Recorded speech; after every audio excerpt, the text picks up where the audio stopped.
Hola, corresponde revisar el tema en la unidad de sistema respiratorio de insuficiencia respiratoria, un pilar de la unidad y que nos permitirá entender específicamente las patologías que se revisarán posteriormente. ¿Qué es insuficiencia respiratoria? Es un estado o situación en el que los valores de sangre arterial están por debajo de 60 milímetros de mercurio y en ocasiones esto se asocia a un aumento en la presión parcial de CO2 por encima de 50 milímetros de mercurio, pudiendo dividir la insuficiencia respiratoria tradicionalmente en dos tipos, la tipo 1, que es la que presenta hipoxemia únicamente, y la tipo 2, que es la que tradicionalmente asocia hipoxemia más hipercapnia. La insuficiencia respiratoria no es una enfermedad en sentido estricto, sino que es un síndrome funcional del sistema respiratorio, provocado por una cantidad diferente de situaciones, inclusive extrapulmonares. Entonces es importante que pueden ocurrir, podemos tener insuficiencia respiratoria por situaciones no ventilatorias o extrapulmonares. ¿Qué factores regulan la concentración de los gases respiratorios? La relación ventilación-perfusión, el cortocircuito intrapulmonar fisiológico, la difusión alveolo capilar de oxígeno, como las variables de la ley de Fick, la presión inspiratoria de oxígeno, la ventilación, el gasto cardíaco, el consumo de oxígeno, por ejemplo, condiciones que aumenten el consumo de oxígeno, la concentración de la hemoglobina, la temperatura del cuerpo y el equilibrio ácido-base, componentes que pues de alguna manera ya fueron mencionados en el breve repaso de fisiología respiratoria. Los mecanismos de hipoxemia e hipercapnia son los siguientes. De hipoxemia arterial vamos a tener hipoventilación alveolar, limitación de la difusión alveolo capilar de oxígeno, incluyendo la disminución de la fracción inspirada de oxígeno. En algunos lados se menciona la disminución de la fracción inspirada de oxígeno como un quinto mecanismo, pero dado que la concentración de oxígeno es una de las limitantes de la difusión alveolo capilar, entonces lo correcto es incluirlo dentro de este mecanismo. El cortocircuito y el desequilibrio en la relación ventilación-perfusión. Pronto revisaremos cada uno de manera individual. Y las causas de hipercapnia arterial son la hipoventilación alveolar de manera importante y los desequilibrios en la relación ventilación alveolar-perfusión. Entonces, la hipoventilación alveolar, la limitación en la difusión alveolo capilar de oxígeno, el cortocircuito y el desequilibrio en la relación ventilación-perfusión son mecanismos de hipoxemia. Pero la ventilación, la hipoventilación alveolar es la que principalmente nos va a dar elevación en la presión arterial de CO2. Esto porque, dado que el CO2 es muchísimo más soluble que el oxígeno, son usualmente condiciones de hipoventilación alveolar o disminución del volumen minuto alveolar efectivo las que van a disminuir, las que van a generar el aumento en la concentración de CO2 en la sangre. La limitación en la difusión alveolo capilar, el cortocircuito y en el desequilibrio en la relación ventilación-perfusión van a generar o las vamos a poder identificar mediante un aumento en el gradiente alveolo capilar de oxígeno. ¿Qué signos y síntomas de hipoxemia e hipercapnia vamos a tener? Esto ya lo mencionamos en la clase de disnea, pero propiamente, ¿verdad? La hipoxemia puede generar disnea, aumento en la frecuencia respiratoria, incoordinación en los músculos de la respiración, cianosis o coloración azulada de las mucosas, aumento en la frecuencia cardíaca, aumento en la presión arterial, agitación y en fases avanzadas hipotensión y bradicardia. Pulso paradójico es propio de algunas patologías, pero no es un efecto, no es algo que vemos directamente relacionado por hipoxemia. Hipercapnia nos va a generar desorientación, obnubilación inclusive en las personas que tienen síndromes crónicos de hipoventilación, personas que normalmente se pueden quedar dormidas, constantemente están quedándose dormidas por hipoventilación y por lo que se conoce como narcosis por acumulación de CO2. Podemos tener un fenómeno de flapping, que es un movimiento anormal en la exploración neurológica de las manos, taquicardia, hipertensión arterial, y lo mismo en fases avanzadas puede producir caída de la presión arterial y disminución de la frecuencia cardíaca.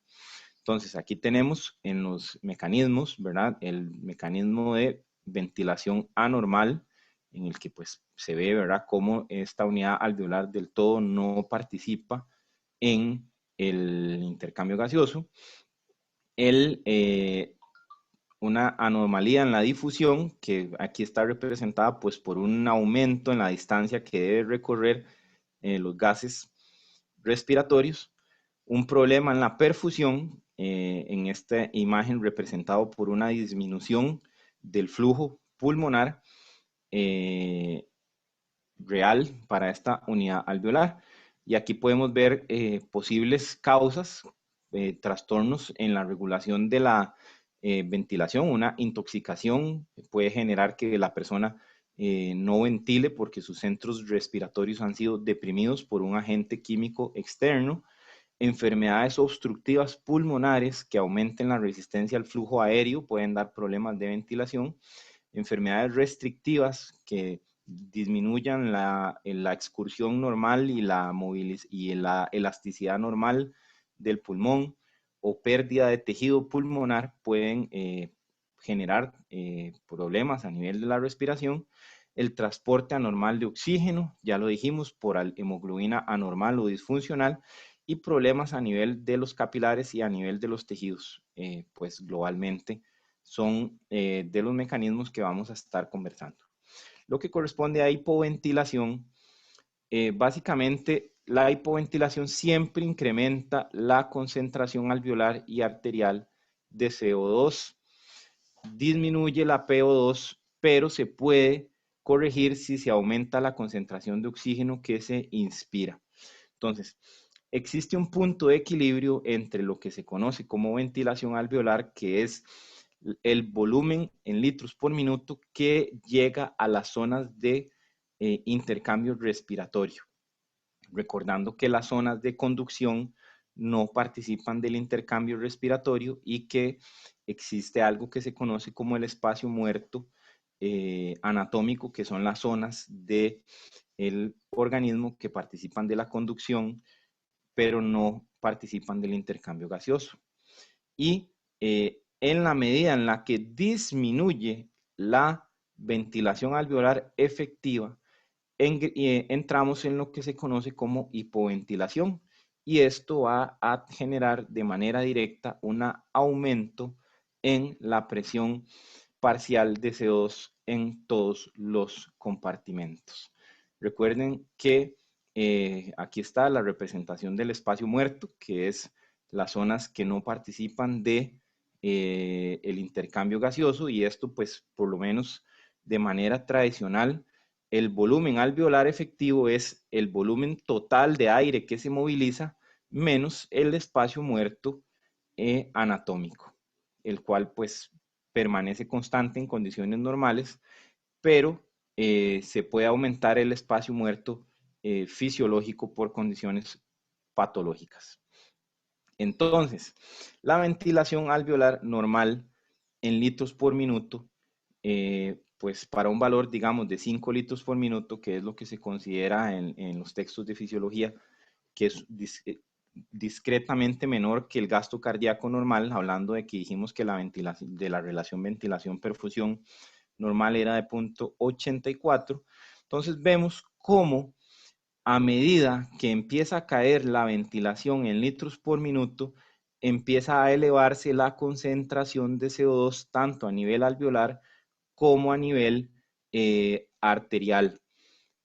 Además, producto de la acumulación de CO2, va a aumentarse, va a empezar a disminuir el pH o aumentar la concentración de hidrogeniones en el torrente sanguíneo, y es hasta valores muy críticos de hipoventilación que se va a dar una disminución en la saturación de oxígeno, y es precisamente es en la hipoventilación severa donde se puede producir una caída dramática de la concentración de oxígeno en la sangre.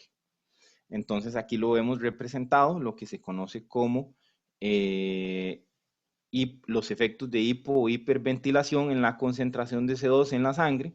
Por supuesto que en lo que se conoce como hipoventilación o disminución del volumen alveolar, de la ventilación alveolar efectiva en litros por minuto, vamos a tener una acumulación severa de CO2 o hipercapnia severa, y a medida que vaya aumentando la ventilación alveolar en litros por minuto, vamos a ir llegando a la normalidad, y eventualmente si hiperventilamos, ya sea por una situación de origen neurógeno voluntariamente o por compensación fisiológica, vamos a entrar en lo que sería hipocapnia o disminución en la concentración de CO2 en la sangre.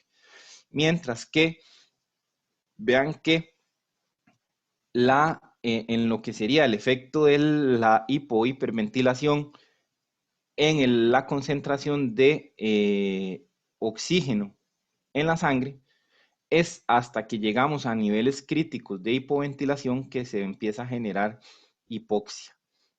Mientras que el efecto sobre el CO2 es muchísimo más evidente porque ocurre de manera más, como vimos en la parte del equilibrio de los gases respiratorios, las modificaciones en el CO2 ocurren muchísimo más rápido que las modificaciones en la concentración de oxígeno.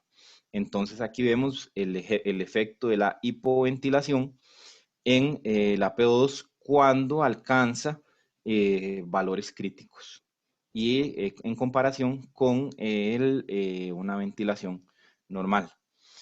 Para el trastorno de la difusión, podemos, aquí lo que tenemos que es disecar la ecuación de la ley de Fick, porque una disminución en el área de difusión, como por ejemplo que a uno le quiten un pulmón, que se le destruya el tejido pulmonar por alguna enfermedad, va a disminuir el área efectiva de intercambio y por ende va a generar una normalidad en la difusión. Cualquier condición clínica que aumente la distancia o el grosor de la membrana alveolo capilar, como por ejemplo el edema, la inflamación o la dilatación de los vasos pulmonares, puede producir un problema de difusión propiamente por aumento en la distancia de la membrana. Cualquier situación que modifique la permeabilidad de la membrana semipermeable también va a modificar el coeficiente de difusión, y esto pues se ve principalmente en patologías que atacan directamente la membrana alveolo-capilar. El aumento en el gasto cardíaco o el aumento que pues eventualmente se traduce como un aumento en la cantidad o en la extracción de oxígeno por parte de los tejidos, pues al corresponder a modificar el gradiente alveolo capilar, pues también eventualmente nos puede dar o manifestarse como una normalidad en la difusión. Entonces aquí ven, ¿verdad? Vean, esto es una microscopía electrónica de la membrana alveolo capilar, y vean cómo esto es un proceso que literalmente ocurre a nivel celular. Entonces, hasta la afectación propiamente de la función del eritrocito puede generar un trastorno de la difusión. Entonces aquí lo vemos representado, la concentración de los gas, el volumen o el flujo de gas a través de una membrana determinado por los componentes que estábamos mencionando previamente. Y en esta representación esquemática vemos todas las barreras que deben atravesar los gases respiratorios para que ocurra el intercambio, y todas pueden dar problemas patológicos. Por ejemplo, alteraciones en el surfactante son los que nos dan el síndrome membrana hialinas en los neonatos o el síndrome de distrés respiratorio del adulto, en problemas a nivel de destrucción de la membrana alveolar por cualquier patología, acúmulo de líquido intersticial o aumento en la densidad de proteínas del líquido intersticial, la membrana capilar, su funcionamiento, su grosor, el plasma y los eritrocitos son todos los componentes relacionados en el intercambio gaseoso. Y esto se puede estudiar a nivel clínico con una prueba de dilución de monóxido de carbono, en el que lo que se hace es que se administra una mezcla preestablecida de monóxido de carbono con helio y con esto se toma una muestra de los gases y podemos objetivar la disminución en la capacidad de difusión de la membrana utilizando una prueba de monóxido de carbono. Y esto pues podemos tener causas de disminución en la difusión, como ya dijimos, por engrosamiento del intersticio, por disminución en el área disponible o por problemas a nivel no del componente pulmonar, sino del componente vascular, como disminuciones en los flujos pulmonares, por ejemplo en embolia pulmonar, aunque esto es un poco más complejo, y la disminución en la concentración de hemoglobina propiamente dicha. Entonces ya todo esto lo mencionamos en este gráfico de todas las posibles causas de un trastorno de difusión. El cortocircuito realmente es básicamente cuando tenemos una unidad que tiene perfusión, pero no tiene ventilación. Entonces la sangre desviada no participa del todo con el intercambio gaseoso y no importa la concentración de oxígeno que se administre, el cortocircuito no corrige con la administración de oxígeno suplementario. ¿Por qué? Porque es una unidad que tiene el componente vascular intacto, pero tiene una afectación total del componente ventilatorio. Esto es lo que se conoce como un cortocircuito, perfusión sin ventilación. Mientras que el extremo opuesto desde el punto de vista teórico es lo que se conoce como el espacio muerto. Unidades ventiladas que no están adecuadamente perfundidas. Pero el espacio muerto no genera hipoxemia. Entonces, no se menciona dentro de los mecanismos precisamente de hipoxemia, mientras que el cortocircuito sí es. Y aquí podemos ver un ejemplo de por qué el cortocircuito no corrige con el aumento del oxígeno suplementario. Vean que esto es una fracción inspirada del 21%, esta unidad alveolar no participa del todo de la ventilación y la suma de la concentración de oxígeno de dos unidades alveolares diferentes nos va a dar una presión de 55 milímetros de mercurio en este ejemplo y una saturación de 87%. A este mismo paciente se le sube la concentración de oxígeno inspirado a un 100%, esto de manera artificial con algún método de oxígeno suplementario, y vean cómo la unidad alveolar que aumenta la presión parcial de oxígeno es la que está bien ventilada y la sangre que va a tener una alta concentración de oxígeno va a ser la que proviene de esa unidad. Pero la unidad que no se ventila, no importa cuánto oxígeno se administre, la sangre que sale de esta unidad va a tener la misma concentración de oxígeno. Y a la hora de la suma, la modificación sobre el total o el promedio de la oxigenación se va a modificar muy poco con la administración de oxígeno suplementario. Y así es como distinguimos un cortocircuito. El espectro entre el cortocircuito, que es la ausencia total de ventilación, y el espacio muerto, que es la ausencia total de perfusión, nos da un trastorno de ventilación-perfusión, que pues aquí los tenemos, ¿verdad? como mencionamos, la unidad no ventilada y sí perfundida es lo que se conoce como cortocircuito, y la unidad completamente ventilada y con ausencia de flujo es lo que se conoce como el espacio muerto. Lo normal es que exista un acople de ventilación-perfusión de 0.8. Cualquier espectro por debajo de eso o por encima de eso, pero que a la larga nos genere de manera neta una disminución en la concentración de oxígeno en la sangre, es lo que nos va a generar hipoxemia por trastorno de ventilación-perfusión.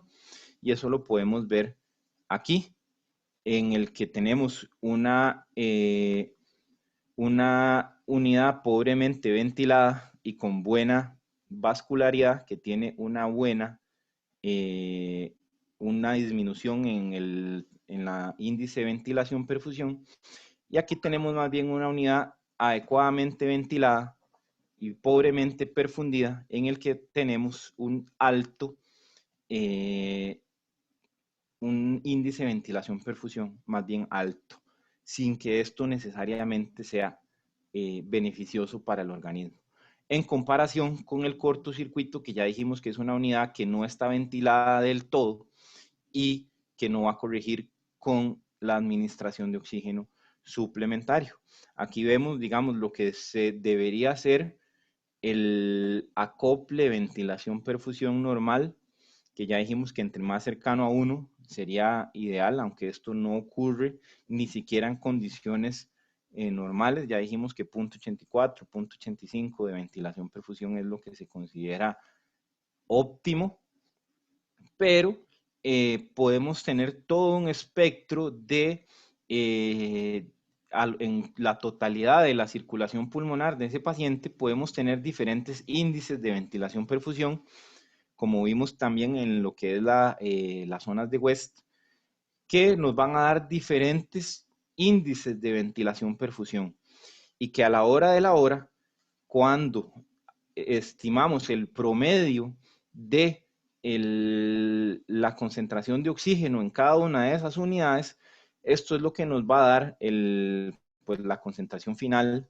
de oxígeno en la sangre que retorna de esas unidades, y pues el decremento del oxígeno es lo que nos daría hipoxemia por mecanismo de trastorno de ventilación-perfusión. Noten que el trastorno ventilación-perfusión sí corrige con el oxígeno suplementario.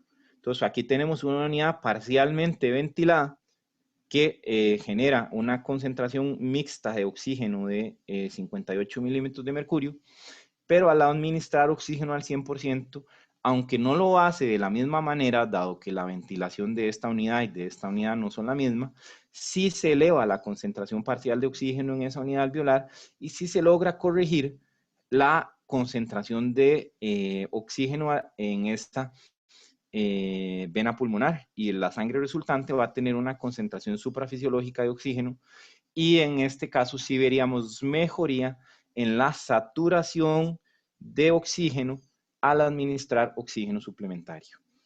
¿Cómo diferenciamos estos mecanismos? Ya dijimos que la hipoventilación alveolar y la disminución en la presión alveolar de oxígeno, entiéndase la enfermedad de las alturas, por ejemplo, o la disminución en la concentración de oxígeno en el aire que estamos respirando, van a cursar con un gradiente alveolo arterial normal. Pero la hipoventilación alveolar es la única que nos va a dar de los mecanismos convencionales, la que tradicionalmente nos dice que se va a elevar el CO2, aunque hay que decir que trastornos muy severos de la ventilación-perfusión sí nos podrían dar eventualmente una elevación en el CO2. La alteración en la difusión y el cortocircuito ya dijimos que nos van a dar baja CO2, pero tanto la alteración de la difusión, el cortocircuito y los desequilibrios en la alteración-perfusión nos van a dar un problema o una diferencia o una elevación en el gradiente alveolo arterial, porque el problema es del lado del lado del organismo, por así decirlo. No es un problema ni de ventilación ni de suministro de oxígeno. Por ende, aquí el gradiente alveolo arterial va a estar elevado. Y ya dijimos que el cortocircuito es el único que no corrige o que corrige de manera despreciable con la administración de oxígeno. Todos van a cursar con oxígeno bajo, puesto que estamos viendo mecanismos de hipoxemia. Entonces aquí vemos, ¿verdad? Reiteradamente cómo el shunt o cortocircuito corrige muy poco en comparación con el trastorno de ventilación-perfusión al administrar oxígeno suplementario, y cómo al tener una enfermedad y tener un trastorno de ventilación-perfusión, vamos a tener hipoxemia, disminución de la P2, y vamos a tener elevación del CO2, pero esta acumulación en el CO2 va a generar que nuestros quimiorreceptores respondan ante ese estímulo y tengamos hipoxemia con CO2 normal o una compensación respiratoria. Y por eso es que tradicionalmente los trastornos de alteración de la difusión y el cortocircuito cursan con CO2 bajos, porque es efecto propio de la enfermedad, el cuerpo compensa y tradicionalmente no vamos a ver elevación de CO2 hasta estadios, digamos, tardíos de la enfermedad.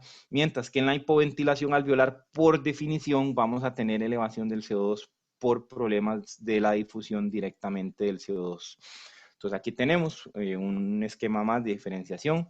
En un paciente con hipoxemia vamos a ver la concentración arterial de CO2.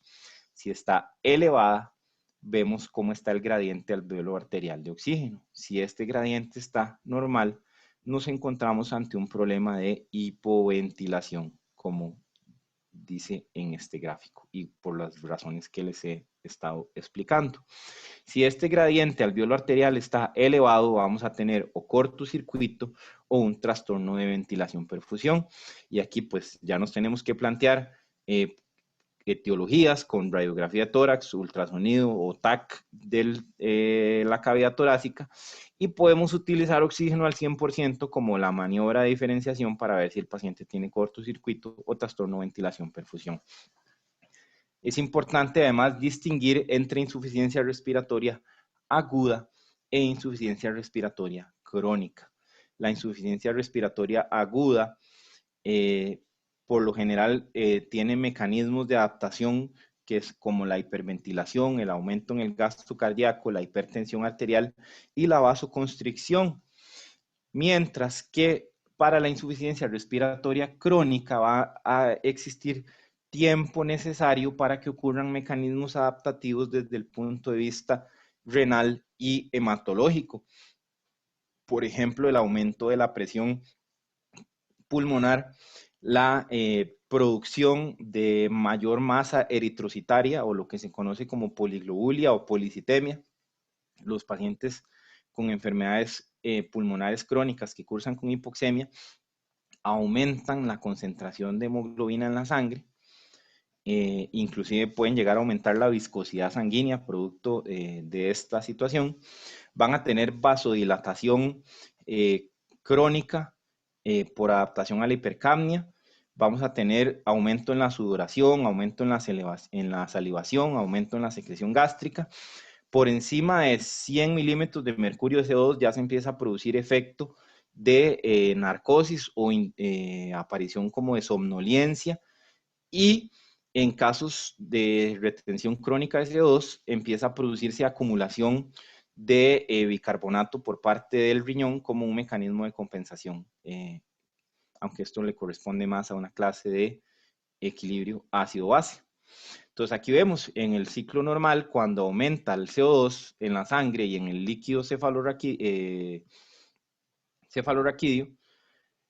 vamos a tener estímulos centrales en los quimiorreceptores que estimulan los músculos respiratorios, que aumentan la frecuencia respiratoria, removiendo más CO2 del organismo por aumento de la ventilación alveolar, disminuyendo el CO2, disminuyendo el estímulo original, disminuyendo la velocidad de la respiración. Y esto ocurre constantemente a lo largo del día.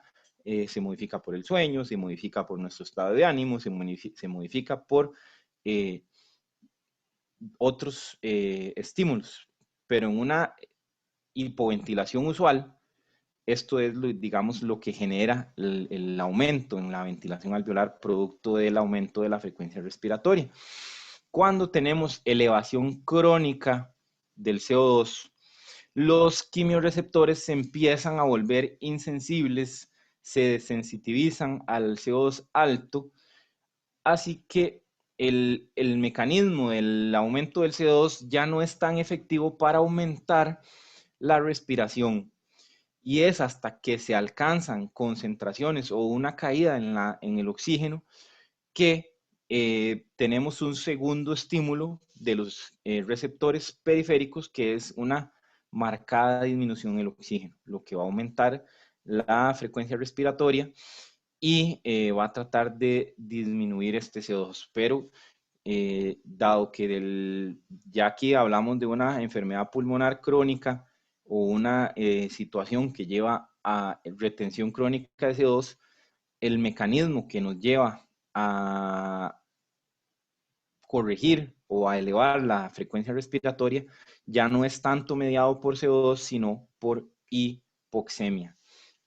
Entonces, en pacientes con insuficiencia respiratoria, con hipercapnia, vamos a tener que distinguir entre los que tienen el parénquima pulmonar anormal, que estos básicamente van a ser los que tienen EPOC o asma, y los que tienen el parénquima pulmonar sano, que son aquellos que hipoventilan por un problema de ya sea intoxicación con sedantes del sistema nervioso central, hipoventilación por enfermedades neuromusculares, como por ejemplo miastenia gravis o polio, o por obstrucción de una vía aérea principal, porque por ejemplo, un cuerpo extraño en la vía aérea con una oclusión completa de la ventilación, pues es claramente una causa de insuficiencia respiratoria aguda con hipercapnia.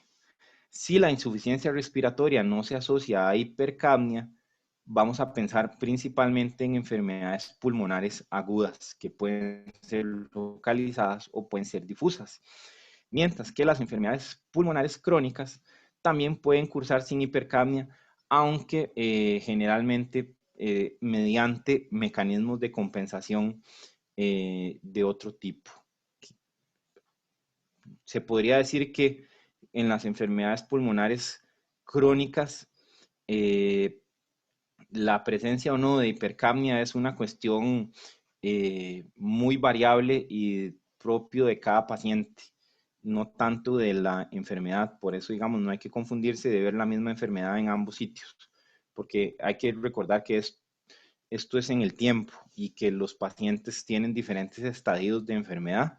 Entonces, por ejemplo, el asma al inicio puede no cursar con elevación del CO2, pero en pacientes asmáticos de larga data que ya tienen pues cronificación de su enfermedad, sí podemos ver elevación del CO2, o en una crisis asmática aguda podemos tener de repente elevación de CO2 por un problema de hipoventilación, mientras que un paciente asmático bien compensado no presenta este fenómeno. Entonces, pues, digamos que esto ya es como muy médico, pero es como para tratar de entender el razonamiento que va detrás de el proceso clínico, puesto que aprender fisiopatología a la larga es para discernir ante qué situación clínica nos estamos enfrentando. Entonces aquí otro gráfico que nos permite, básicamente es el mismo gráfico, solo que aquí estamos dividiendo la insuficiencia respiratoria en aguda y crónica, pero a la larga lo que queremos es distinguir si nos enfrentamos a un desequilibrio ventilación-perfusión, a un cortocircuito o a hipoventilación alveolar. Pues es muy fácil saber si tenemos un problema en relación a una insuficiente aporte de oxígeno, puesto que es algo que ocurre muy en relación a la altitud. Entonces, digamos que en zonas de altitud ya se sabe que hay personas predispuestas a tener insuficiencia respiratoria producto de la disminución en la presión atmosférica. Y pues eso sería la clase de insuficiencia respiratoria.